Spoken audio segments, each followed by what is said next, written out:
facial expression change is often a frown or a grimace. It's like their head moves, their shoulder.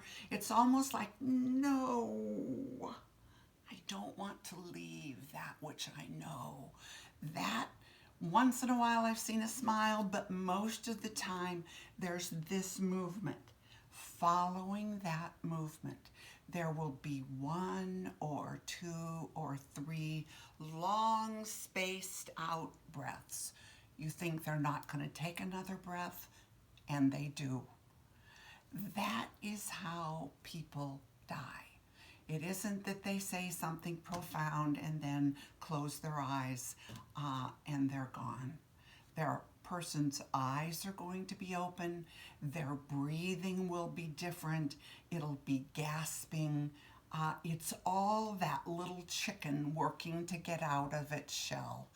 The labor of dying. This is normal. Nothing bad is happening. This is how we die. Great question.